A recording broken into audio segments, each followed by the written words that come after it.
सबसे पहले बात पाकिस्तान की, जिसने कल रात भर भारतीय इलाकों में भारी गोलीबारी की है। बीएसएफ ने भी पाकिस्तानी गोलीबारी का करारा जवाब दिया, लेकिन सवाल यह है, आखिर पाकिस्तान ने युद्ध विराम क्यों तोड़ा? क्या पाकिस्तान जम्मू कश्मीर में कोई बड़ी वारदात करने की फिराक में है?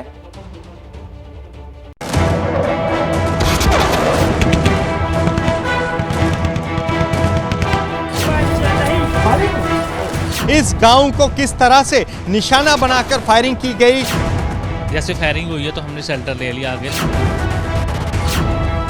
इतनी अंधाधुंध गोलीबारी कि रिहायशी इलाके दहल गए, मकानों को नुकसान पहुंचा, दीवारें छलनी हो गई, लोगों को बदहवासी में घर छोड़कर भागना पड़ा। जम्मू के अर्निया सेक्टर में बीती रात अंतर्राष्ट्रीय सीमा के नजदीक पाकिस्तान की तरफ से लगभग 7 घंटे तक लगातार फायरिंग की गई।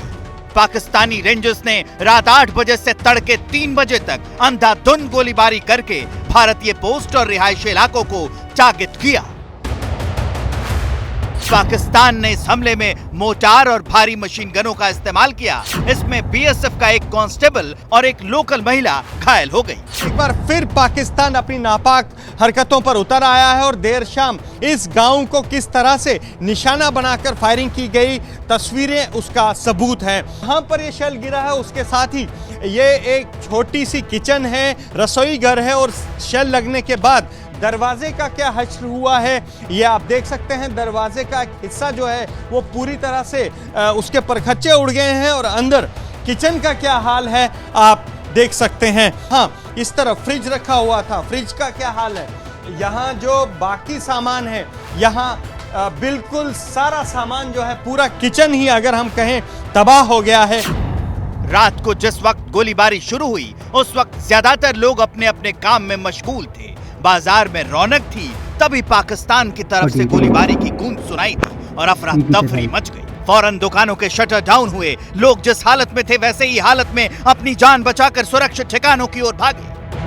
8:30 बजे के करीब कल शाम को फायरिंग हुई है।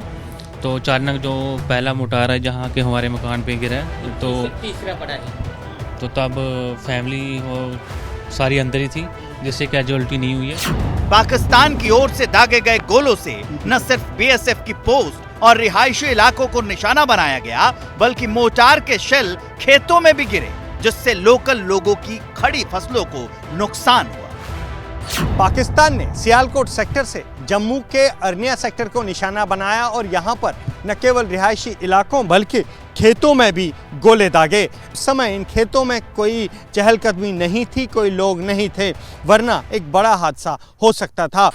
पाकिस्तानी फायरिंग का बीएसएफ ने भी माकूल जवाब दिया। वैसे अंतर्राष्ट्रीय सीमा के नजदीक होने की वजह से अर्निया सेक्टर में पाकिस्तान की तरफ से इस तरह की गोलीबारी की हरकत कोई नई नहीं है, लेकिन पिछले करीब 3.5 साल से यहाँ बंदूकों की गर्जना पहले के मुकाबले कम हो गई, क्योंकि भारत और पाकिस्तान दोनों देशों ने सीज फायर पर सहमति जताई। भारत पाकिस्तान के बीच 24 फरवरी 2021 को सीज फायर पर सहमति बनी थी, लेकिन तब से पाकिस्तान ने 1 दर्जन से ज्यादा बार सीज फायर का उल्लंघन किया। कब से फायर स्टार्ट हो रहा है जहाँ पे? 9 के करीब हुआ अभी। अच्छा, कितना फायर हुआ? बहुत ज्यादा हुआ अभी। तो गांव के लोग कहाँ पे? पूरा गांव खाली दिख रहा है। बंकर में है। जानकारों का कहना है कि पाकिस्तान ने युद्ध विराम तोड़कर एक बड़ी साजिश को अंजाम देने की कोशिश की है, ताकि अपने घुसपैठियों को बॉर्डर पार करवा सके। इस प्रकार की फायरिंग करके वो ध्यान भटकाने की कोशिश करते हैं, सेना को या बीएसएफ को दबाने की कोशिश करते हैं, ताकि उसकी आड़ में इन्फिल्ट्रेशन हो सके। घुसपैठ की ऐसी ही एक कोशिश गुरुवार को एलओसी के नजदीक कुपवाड़ा में भी हुई, जहां माछिल सेक्टर में सुरक्षा बलों ने घुसपैठ करने की कोशिश कर रहे 5 आतंकवादियों को मार गिराया। उनके पास से 5 AK-47 राइफल समेत भारी मात्रा में हथियार और गोला बारूद बरामद हुआ है। You all have been witness to the continuous attempts of infiltration being made from across the line of control.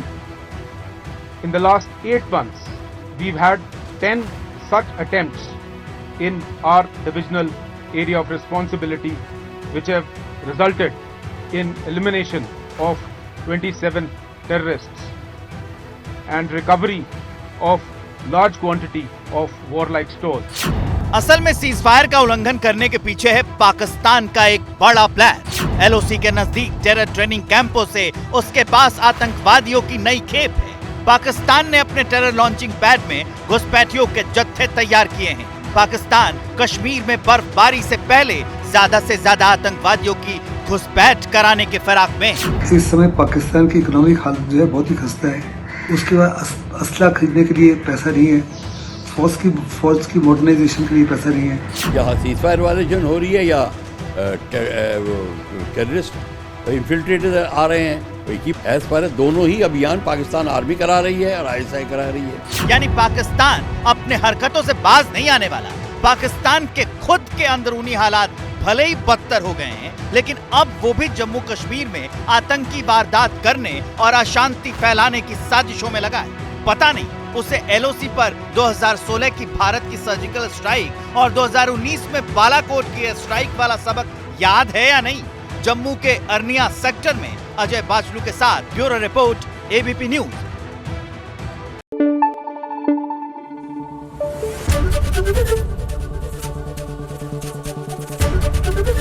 ABP news आपको रखे आगे।